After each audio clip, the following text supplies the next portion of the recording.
On va pas parler de Haaland tout de suite, même si il faut qu'on en parle évidemment longuement, puisque il a le droit aussi d'avoir des coups de mou, hein, mais il est dans un coup de mou, puisqu'on entendait la stat tout à l'heure de Nico Villas, pour le voir marquer aussi peu, un but sur les 6 derniers matchs, il faut remonter à la période où il jouait encore en Norvège. Ouais. Donc ça fait quand même un petit moment. Mais sur la prestation globale, et ce que disait Polo sur City, là, est-ce que tu es d'accord ? Ouais, de ce que j'ai entendu, oui, je suis d'accord. Ils ont été très bons en première période parce qu'ils ont contrôlé ces 45 premières minutes. Ils ont joué dans le bon tempo. Ils ont bien été aidés par le manque d'agressivité de Leipzig qui dormait, quoi, qui n'était pas encore sorti du vestiaire. Et forcément, quand tu leur laisses autant de temps sur le ballon, quand tu les mets pas sous pression, ou en tout cas quand la pression que tu essayes de mettre n'est pas assez efficace, c'est là où ils sont très forts. Guardiola expliquait à la télévision anglaise après le match que il savait très bien, lui et ses joueurs, que ça ne durerait pas 90 minutes non plus. Il savait très bien qu'en seconde période, Leipzig allait sortir des vestiaires avec beaucoup plus d'agressivité parce que c'est une très bonne équipe et il fallait pas non plus que les gens s'attendent à ce que City a gagné 4-0 ou 5-0 à Leipzig contre Leipzig. Et je pense qu'il avait raison. En revanche, je suis quand même un peu surpris par plusieurs choses. La première, c'est qu'il fasse aucun changement. Alors là, il faudra quand même expliquer. Il a expliqué, enfin, il était très vague sur la question à la télévision anglaise en disant je trouvais que mes joueurs étaient pas mal. Ouais, en seconde période, c'était pas si bien que ça. Et moi, ça m'inquiète. Ça lui arrive fréquemment de faire ça ou... Non, aucun changement, non. Bah non, au contraire, même puisque ces derniers temps, on l'a quand même vu sortir Mahrez. C'est vrai qu'à l'époque des 5 changements, en faire aucun, ça devient un peu ouf en fait. Mais en plus, dans un match comme ça, alors là, c'est pas un mauvais résultat. Hein, c'est ce qu'il essayait de dire aussi. C'est ce que d'ailleurs tout le monde dit en Angleterre. Faire 1 à l'extérieur contre une très bonne équipe de Leipzig, c'est pas un mauvais résultat. Ils ont perdu un match de leurs 20 derniers matchs, donc c'est pas une contre-performance. Mais moi, cette perte de contrôle, elle m'inquiète un petit peu parfois. Je les reconnais pas. Ils ont ces sauts de concentration qu'ils n'avaient pas par le passé. Ils ont ces petites périodes où ils sont vraiment en dedans, notamment quand ils ont, en plus en ayant plutôt bien débuté, même très bien débuté la rencontre. Ça m'inquiète un petit peu. Lui avait pas l'air inquiet du tout. Tant mieux pour lui, pour les joueurs. Mais voilà, et puis en Angleterre, juste pour finir, on parle quand même beaucoup du but de Gvardiol et de l'ascenseur sur Ruben Dias. Quand même, je suis désolé, le gars il est à 4 mètres de haut parce qu'il s'appuie sur Dias. Et surtout la main de Henrich à la fin, je suis désolé, mais c'est du handball ou du volleyball, enfin ce que vous voulez, mais c'est pas du foot. Alors moi ce qui me dérange surtout, Juju, c'est que il saute, lui il saute avant le défenseur, il n'y a pas de souci, il est plus haut. Mais par contre, il reste en suspension parce qu'il est en appui et qu'il fait l'ascenseur. Ah oui. Et le fait de rester en suspension, ça lui permet de pouvoir faire la tête pendant ce temps d'attente là. Et pour moi, s'il ne s'appuie pas, il redescend beaucoup plus vite et il ne peut pas mettre cette tête. Donc, pour moi, il y a faute. Il y en a d'autres. Roland disait qu'il n'y avait pas faute parce que le défenseur n'avait pas du tout sauté. En dehors de ce fait de jeu, Julien, on a déjà vu un City plus tranchant. L'absence de De Bruyne explique-t-elle cette liaison milieu-attaque un peu déficiente? Probablement. De toute façon, un joueur de cette classe, ça manque forcément. Maintenant, je ne sais pas ce qu'on doit penser du match. On parle d'Haaland dans un instant, mais de Grealish, qui pour moi est un joueur qui est plein d'esbrouf, qui est capable de faire des belles choses, mais qui, à mon sens, je le répète, est plus un joueur d'esbrouf qu'un joueur pour un grand club.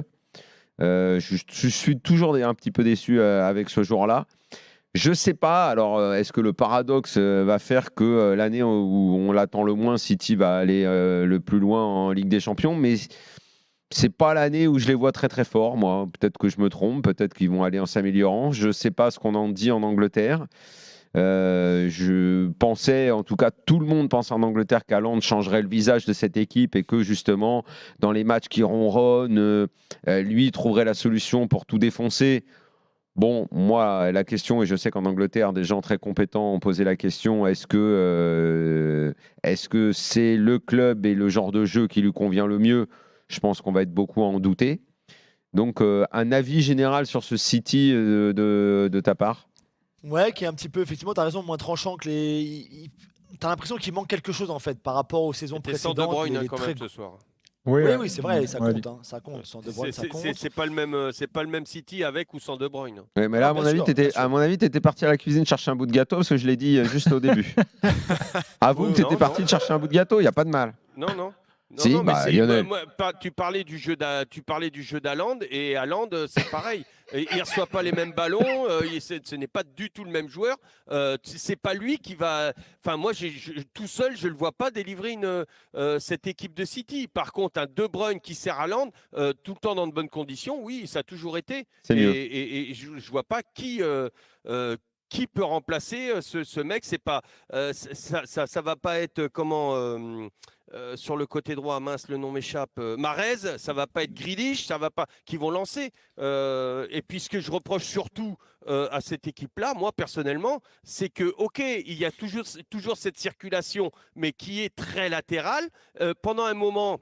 Et quand il y a De Bruyne, eh ben, dans la latéralité, à un moment donné, quand il y a l'ouverture, tu as tout le temps De Bruyne qui lance un Mahrez, qui lance un Haaland dans les petits espaces. Et là, aujourd'hui, ça ne s'est pas vu. Haaland, il a touché combien 9-10 ballons dans le match, je crois. 22. Non, Julien 22. Combien 22. Non, en première 22. mi-temps, c'était 6 ballons en première mi-temps.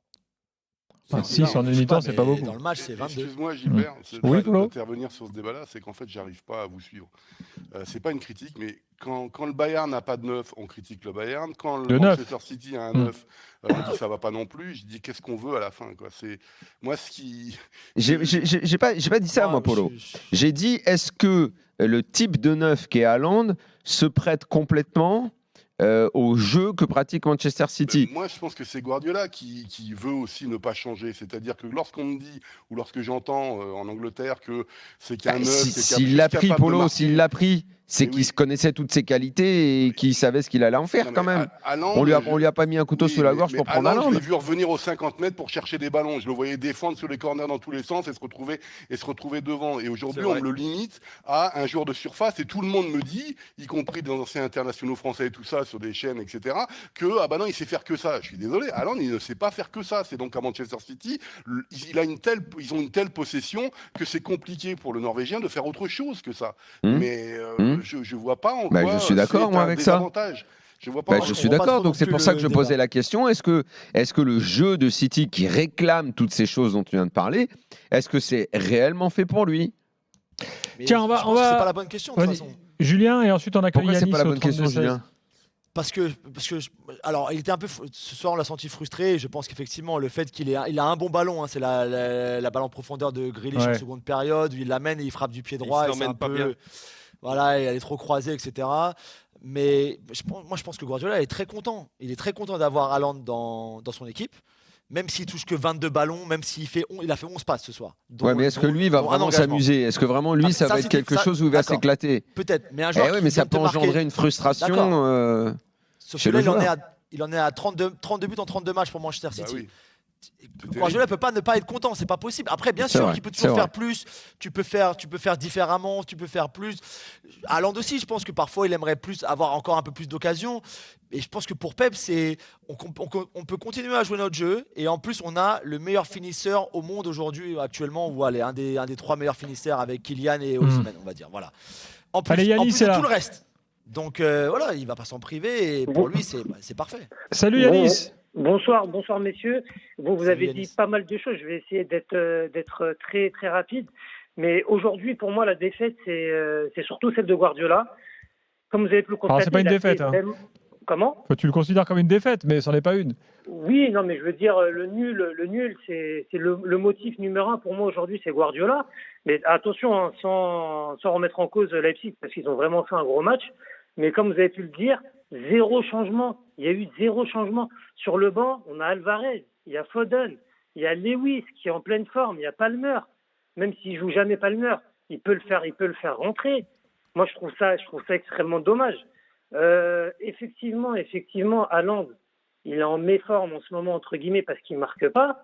Mais Haaland, première partie de saison, il est en pleine bourre. Il marque énormément de buts. Je pense qu'aujourd'hui, la remise en cause, en aucun cas, elle doit être envers Haaland. Et n'oubliez pas que De Bruyne, depuis son retour de la Coupe du Monde, il est en méforme. Et déjà avant, c'est vrai qu'il n'était pas terrible et pendant la Coupe du Monde, même si dans le groupe belge c'était un peu la guéguerre et c'était pas génial. Mais là où tu as raison, c'est vrai que tu nous apportes un élément qu'on n'avait pas encore mis en avant. Dans un football qui est de plus en plus énergivore, où l'intensité est très importante et où en plus tu as le droit maintenant à faire 5 changements. c'est vrai que c'est dingue. C'est vrai que c'est dingue. Un club comme City, qui a en plus un banc incroyable, avec des possibilités de fou, avec Donc là, un c'est mec. toi qui étais parti chercher du gâteau, parce qu'on en a Ouais, parlé t'étais 2 à minutes faire avec pipi. Julien Laurence Ouais. tout à l'heure de ça. Mais, T'as aimé que je mange des gâteaux, t'as aimé me les piquer dans mon placard. Mais bon, on peut y revenir, c'est pas gênant. Mais oui, c'est très bien. Mais c'est vrai que c'est un Mais gros j'en ai débat d'autres, ici en hein, Angleterre. Daniel, hein, non, mais, dans le placard ok, d'à côté. mais moi je trouve que l'auditeur qui en a parlé en disant que Guardiola était fautif, moi je trouve qu'il a raison d'insister là-dessus. Très bien. Un mec comme Alvarez qu'on a vu à la Coupe du Monde, lui pour le coup il a un réel profil qui pourrait être intéressant pour City, mais c'est pas le D'accord. titulaire. Alors,